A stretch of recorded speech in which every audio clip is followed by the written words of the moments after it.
So I'm going to take the phone off mute for a second. The conference is now in silent mode. The conference is now in talk mode. And let me ask my friend Friedman Gill from iOS. Are you on the line, sir? Yes. Have you had an opportunity to work with and I call it ApplicationXtender. No. That's the old name. No. Okay. I'm pretty new to this and just really learning, so I haven't played with it at all. Okay. That's kind of why I was picking on you. Does this make sense so far?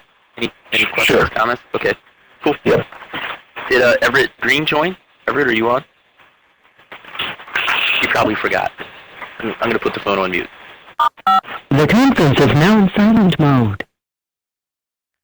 So looking at the server components, we basically have three services that you'll see run up on the server. The configuration service, which is responsible for monitoring the various system logs. It produces log files. It maintains the system configuration files, which are essentially templates that tell the service how to process various report types, they're called. Then we have the report processor, which does the work of extraction. This is the piece that goes into the actual file and pulls the data elements out and does the work of pushing it into ApplicationXtender. And then finally, we have the print stream processor, which you guys can understand as a preprocessor. In some cases, if we have an intelligent print stream, for example, or non-standard ASCII, we'll need to pre-process the information in such a way that it's usable by the report processor. So we actually have to send, take the example of AFP.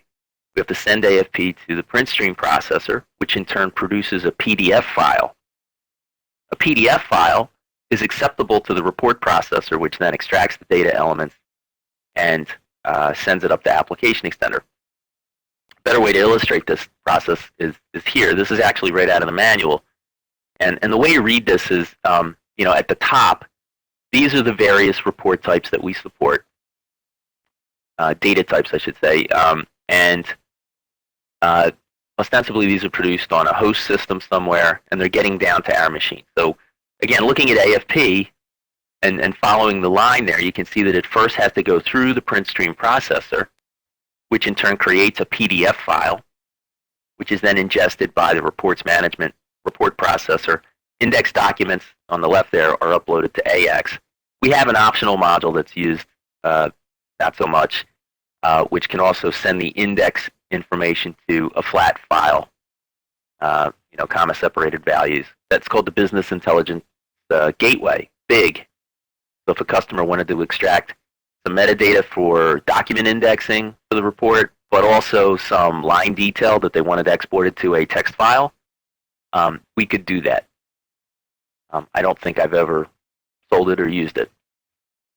Looking for a moment at non-standard ASCII, this would be maybe an ASCII file that does not have any form feeds or has IBM control characters in it, or any number of things that make it not ready for the reports management reports processor. You couldn't just send non-standard ASCII to this component down here. Instead, you have to pre-process it with the print stream processor.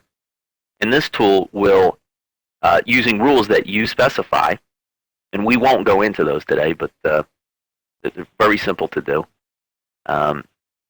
We pre-process the information and create standard ASCII. So what that means is we insert the form feeds, carriage returns, the line feeds. We'll strip IBM control characters, whatever we need to do. Or we'll take EBCDIC, we'll take that machine language and produce a standard ASCII file.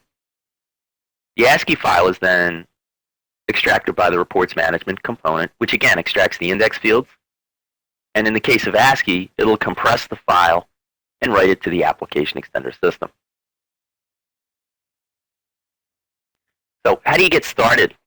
Well, you need to ask the customer what sort of report format are we working with? Is it supported? If it's not, I would argue you should consider Elixir, which is a great company I've worked with in the past. They're very responsive. I just give them a sample and they send me back a PDF. And I like that as a systems engineer that might be involved in a sales process. They're very upfront, and the product is not, super expensive. But they have what's called a transformation suite, where you could take, some advanced stream that we don't handle and produce something that we do handle. You need to understand the volumes and the fields that are needed for extraction. Volumes are important because that'll help you determine the bandwidth requirements, whether or not you need to have a separate server, and it'll also help you scope or predict how much storage will be consumed over time, so that your AX write path is not overwhelmed, or your jukebox is not filled up in the first day with report data. You also want to have the fields clearly defined, and you need to understand any variance within report.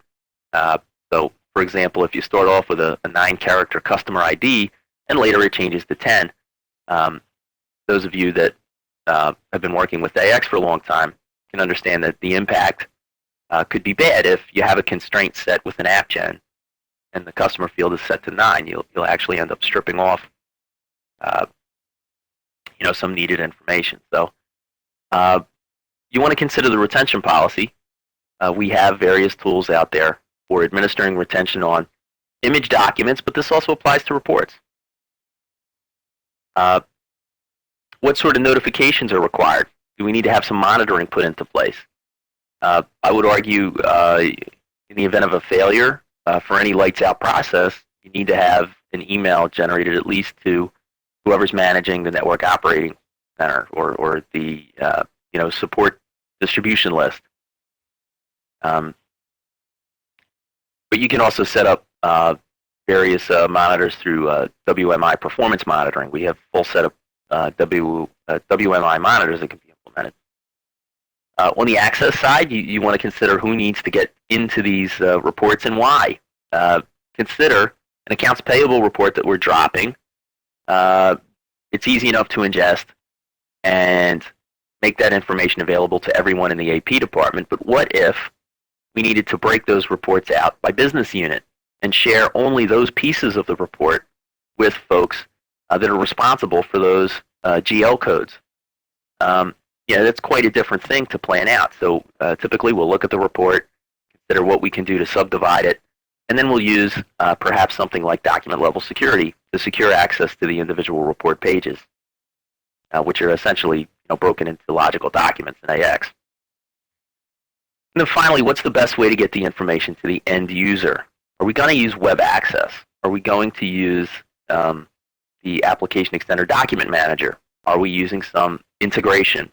We even have CD-ROM options. So we had a customer a while back that needed offline access. They had salespeople in cars with laptops but no internet cards, yet they still needed to pull up the reports, and the CD-ROMs were used to extract the monthly reports that we had ingested and produce them to an offline version of the AX system. That's called the Media Distribution Kit. Used to be called ReportXtender. On the deployment side, I think it follows this sort of a standard flow.